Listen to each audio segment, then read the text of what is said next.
자, 국민의힘 태영호 최고위원 방에서 흘러나온 녹취에 대한 파장이 계속되고 있습니다. 일단 어제 국회를 찾은 이진복 정무수석이 해명을 내놨는데, 자, 지금 태영호 최고위원 기자회견이 있습니다. 현장 한번 가보겠습니다. 저를 겨냥한 일련의 악의성 보도와 억측, 가짜 뉴스에 대해 제 입장을 분명히 밝히고자 이 자리에 섰습니다.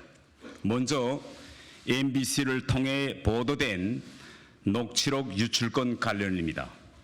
이번 사건의 본질은 보좌진 전체가 참석한 회의에서 제가 전당대회에서 최고위원에 당선되었음에도 공천에 대해 걱정하는 보좌진을 안심시키고 최고위원으로서의 활동 중심을 윤석열 정부의 성공에 전념하도록 독려하는 차원에서 나온 발언을 회의 참석자 중 누군가가 녹음하여 불순한 의도로 유출한 것입니다. 다시 한번 이진복 대통령실 정무수석과는 최고위원 발언 방향이나 공천에 대해 그 어떤 대화도 나누지 않았다는 점을 분명히 밝힙니다. 오늘 노켓 뉴스에서는 제가 쪼개기 후원을 받았다며 지방선거 공천 뒷거래 의혹까지 제기하였습니다. 너무나도 황당하여 말이 나가지 않습니다. 후원금 모금과 관련하여서는 단 하나의 오점이 없이 당당하다는 것을 이 자리에서 밝힙니다. 시구 의원들의 후원은 쪼개기에 해당하지도 않으며 시구 의원들이 언론에 자발적으로 후원한 것이라고 밝혔습니다. 특히 공천 헌금이라는 오해를 피하고자 저는 오히려 지난해 지방선거를 앞두고 예비 후보들이 낸 후원금을 반환하기도 하였습니다. 노켓 뉴스의 악의적인 왜곡 보도에 강한 유감을 표합니다. 저는 태영호 TV 유튜브 채널을 통해 다수 소액의 원칙에서 매해 1억 5천만 원의 후원금을 미달한 적이 없었고, 수천 명의 후원자들은 제가 한 번도 본 적이 없는 전국에 계시는 소액 후원자들입니다. 공무상 취득한 후원 정보가 아니고서야 알 수 없는 후원자 신원 자료까지 다 알고 명단까지 언론에 넘겼다는 것은 심각한 불법 행위이며 엄중한 법적 책임을 묻겠습니다. 오늘 CBS 한판 승부에서도 지난달에만도 저의 의원실에서 비서관이 서너 명 바뀐 것으로 알고 있다는 등 너무나도 터무니없는 주장들을 거침없이 쏟아냈습니다. 지난달이 아니라 지난 1년 동안 저희 의원실에서는 면직이 한 건도 없었습니다. 본인 스스로 다른 의원실로 옮겨간 비서관은 오늘 2023년 5월 1일 기준으로 지난해 한 명밖에 없었습니다. 국회의원 300명 의원실 중 지난 1년 동안 면직이 한 건도 없었던 의원실이 과연 몇 개나 되는지 국회 사무처에 확인해 보시면 금방 알 것입니다. 어제 일부 유튜브에서는 저의 의원실에서 1년 반 전에 다른 의원실로 간 비서관, 그리고 현재 일하고 있는 비서관을 이번 불법 녹음 유출과 연결하는 의혹까지 제기했습니다. 의원실에 대한 음해와 비난, 억측, 가짜 뉴스에 대해서는 앞으로 법적 대응을 포함해 단호히 대응하겠습니다. 지금까지 저와 함께 일해온 저희 보좌진이 너무나도 힘든 시간을 보내고 있어 제 마음이 아픕니다. 국민들과 당원 동지 여러분, 전당대회 기간 제가 언급했던 4.3 관련 발언을 시작해 최고위원이 된 후에도 여러 역사적 평가와 관련한 발언이 있은 후 매일 사퇴하라는 정치적 공세와 태영호 죽이기 집단 린치가 각 방면으로 펼쳐지고 있습니다. 특히 북한 김정은 정권은 제 핸드폰을 해킹하고 지인들에게 피싱 메일을 보내고 페이스북 가짜 계정을 만들어 후원금을 갈취하고 심지어 지난주 금요일에는 종북 단체 대진연이 제 지역 사무소를 무단 점검하는 사태도 벌어진 와중에 제 보좌진 중 그 누가 보좌진 내부 회의 내용까지 불법 녹음하여 불법 유출시켜 정치 공세에 악용하고 있다는 사실에 당혹감을 금할 수 없습니다. 앞으로 저를 정치권에서 퇴출시키려는 우매성 정치 공세와 마쿠 작전, 가짜 뉴스는 더 많이 나올 것이고 태영호 죽이기는 더욱 거세질 것입니다. 저의 모든 신상도 탈탈 털 것입니다. 그러나 저는 절대 굴복하지 않을 것입니다. 저는 꺾으면 꺾일지언정 굽히지는 않겠습니다. 저는 때리면 때릴수록 더욱 강해지는 강철 같은 정치인이 될 것입니다.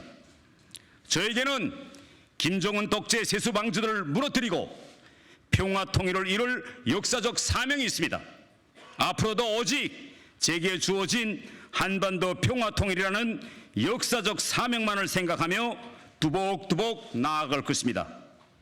그리고 국가의 중요한 기밀이나 정보를 다루는 국회에서 진행된 보좌진 내부 회의 내용을 불법 녹음하고 유출한 자는 수사를 통해 끝까지 색출하도록 하겠습니다.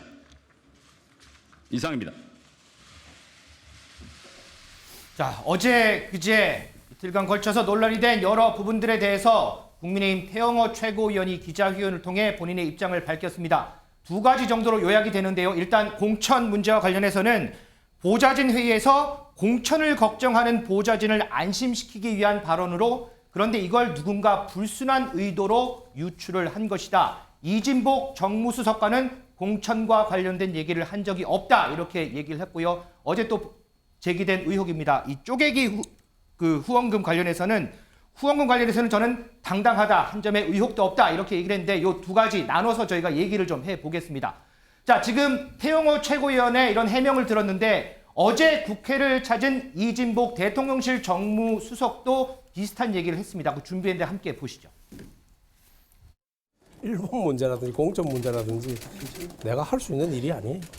공천 이야기는 아예도 이야기도 안 했고 일본도 마찬가지죠. 뭐 그거는 뭐 최고위원 혼자서 할 수 있는 일도 아니잖아요. 저 또한 태 의원이 직접 전화가 와서 본의 아니게 이렇게 돼서 죄송하다는 말씀도 하더라고요. 그래서 뭐 어제 2번 정도 통화를 했어요. 자초지정을 내는데 설명을 하더라고. 그랬더니 괜찮으시냐고 죄송하다고 그런 이야기했어요. 여러분. 자, 임지혜 변호사. 지금 우리가 이진복 정무수석 얘기도 들어봤고요. 조금 전에 라이브로 태영호 최고위원의 얘기도 들어봤습니다. 두 일을 종합을 하면 어쨌든 태영호 최고위원이 본인이 과장해서 한 걸로 이렇게 좀 정리를 해볼 수가 있는데, 그럼에도 불구하고 지금 당 내에서는 또 여러 의견들이 좀 나오는 상황이잖아요. 그렇습니다. 일부 언론 보도된 바에 따르면요, 뭐 중진 의원들, 초선 의원들 반응을 이제 언급하면서 최고위원도 어쨌든 이 정도로 이 발언의 진위 여부와 상관없이 이 정도로 눈치를 보고 있는 거라면은 어느 정도 문제가 있는 게 아니냐, 영향력을 끼치고 있는 것이 아니냐 이런 얘기도 나왔고요. 또 이게 능히 했을 법한 그런 얘기였다. 내각이든 용선이든 닭을 좀 우습게 보고 있는 거 아니냐 이런 의견도 지금 전해지고 있습니다.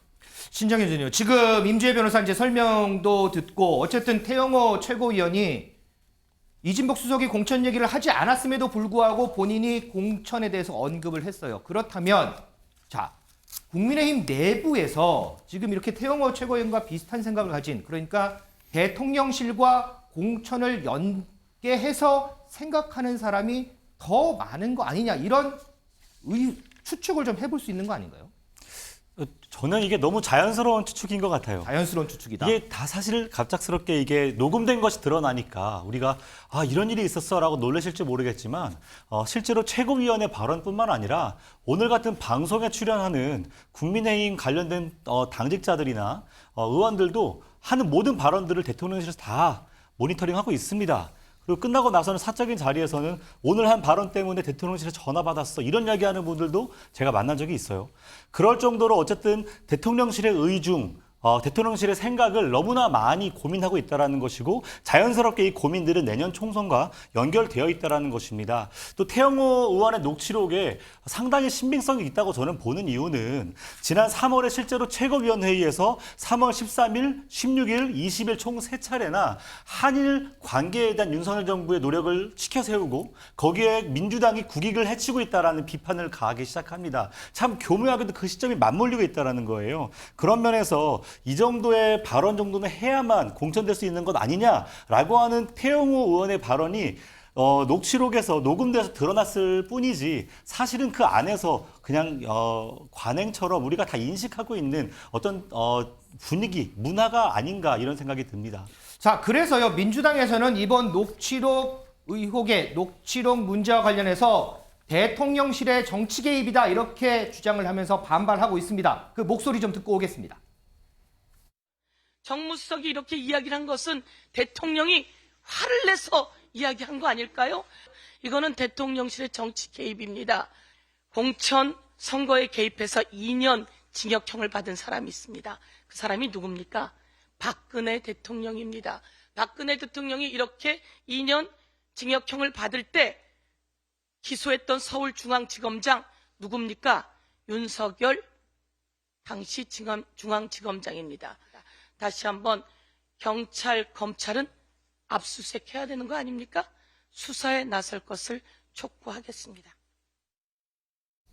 장해찬 최고위원. 앞서 제가 신정현 전 의원에게 했던 질문 그리고 지금 봤던 민주당의 공세 어떻게 이거 반박하시겠습니까? 그러니까 저는 어쨌거나 이 국민들에게 오해를 야기할 수 있는 녹취록이 네. 알려진 것에 대해서는 태영호 의원이 사과해야 한다고 생각을 합니다. 아침 라디오에서도 그런 이야기를 드렸고요. 네. 다만 이를 근거로 당무 개입이라고 확정짓는 것은 너무 지나치다. 사실 서영교 의원이 이야기한 공천 개입 관련된 확정형 판결은 그 당시 청와대에서 내부 여론조사를 돌린 게 발견되었기 때문에 처벌을 받은 거예요. 지금 청와대 이제 없죠. 대통령실에서 내부 여론조사를 돌렸습니까? 이진복 수석의 또 다른 목소리가 나오길 했습니까?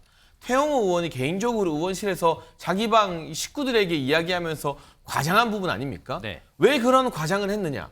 왜 그런 거짓말을 했느냐라고 묻는다면 저는 그 책임 물으시라고 할 겁니다. 제가 그 과장이나 거짓말에 대해서 변호해주고 옹호해주고 싶은 마음이 전혀 없어요. 그거는 뭐 태 의원이 직접 과정을 한 거니까요. 저도 이해가 안 돼요.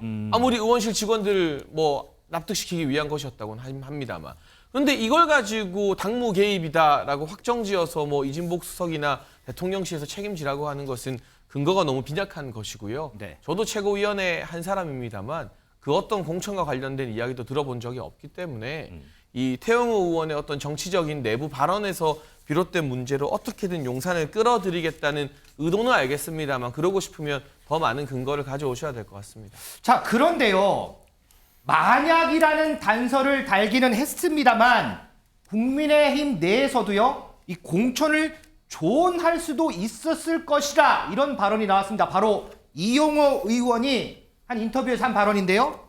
공천 이런 말이 들어갔다면 옆에서 훈수 자문해준다 그럴까?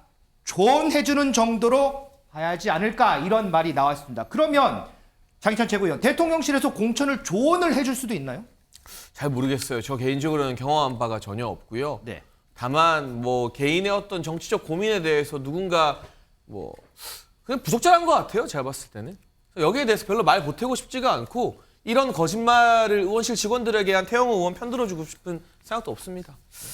자, 어쨌든 뭐 이번 일은 태영호 최고위원 조금 전에 기자회견대로 본인이 조금 부풀린 측면, 과장해서 한 측면이 있다. 뭐 이렇게 해명이 나왔습니다. 하지만 두 번째로 얘기한 부분이 있었죠. 어제 나온 또 의혹인데요. 쪼개기 후원금 관련한 의혹입니다. 이 얘기는 국민의힘 장동혁 대변인 입으로 한번 들어보겠습니다. 이 사건에 있어서 핵심은 공천에 관한 이야기가 있었느냐 없었느냐, 그렇죠. 예. 어떤 뭐 지금 국정 운영에 관해서 이런저런 도움을 달라라고 했던 그런 이야기까지도 하면 안 된다라고 하는 것까지 나아가는 것은 좀 너무 너무 나간 게 아닌가 싶습니다. 쪼개기 수법까지 동원해서 정치 후원금을 받았다. 공천 뒷거래 의혹 얘기까지 또 보도가 나왔거든요. 뭐 그것이 어느 정도 근거가 있다면 뭐 김연아 전 의원과 마찬가지로 당무감사위원회에서 적절히 조사를 하거나 그에 대한 사실관계를 확인할 필요가 있고 또 그렇게 할 것으로 봅니다. 네. 이진숙 기자, 시청자분들은 이 의혹을 잘 모르신 분들 많을 것 같아요. 쪼개기 후원금 의혹, 이게 어떤 의혹이에요? 네, 조금 전에 태영호 최고위원이 직접 쪼개기가 아니다 이렇게 해명하긴 그렇죠. 했는데요. 오늘 오전 단독 보도로 알려진 내용입니다. 이 태 최고위원의 지역 이 시 구의원들은 이 가족과 지인 등의 명의로 이 수십만 원에서 수백만 원씩을 나누어서 쪼개기 후원했다라는 사실이 전해졌습니다. 이 같은 방식으로 지난해 1년 동안 기초의원 5명으로부터 1,800만 원이 넘는 후원금을 받았다라고 전해졌는데요. 특히 이 같은 후원 지난해 지방선거 이후 집중됐다라고 합니다. 해당 지역의 당협위원장인 태 최고위원이 이들에게 공천에 영향력을 행사할 수 있었던 만큼 뭔가 뒷거래가 있었던 게 아니냐 이런 의혹이 함께 제기되고 있습니다. 자, 장동혁 대변인 말로 뭐 당무감사 얘기도 나오니까요. 이 부분은 또 당무감사위원회에서 어떻게 좀 조사가 될지 이 부분도 좀 지켜보도록 하겠습니다.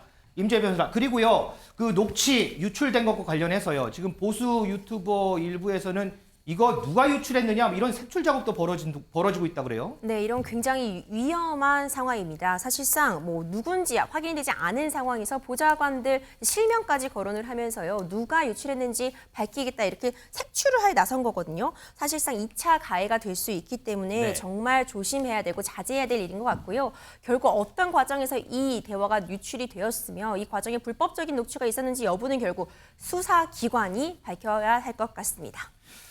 자, 장희찬 최고위원, 어쨌든 뭐 여러 의혹들이 좀 불거지는데 다음 주에 윤리위가 있잖아요. 예. 김기현 대표가 이번 그 녹취록 논란 이거 윤리위에서 심의를 추가해달라고 이렇게 했다고 하는데 그렇다면 이거는 소위 얘기하는 가중처벌이 좀 될 수 있는 부분인가요? 그럼요. 그런 사안이 충분히 될 것으로 보여지고 뭐 당사자들의 소명을 듣겠지만 최고위원이든 누구든 지휘고와 막론하고 엄중하게 처벌해야 한다는 데는 당내에 모든 공감대가 있습니다.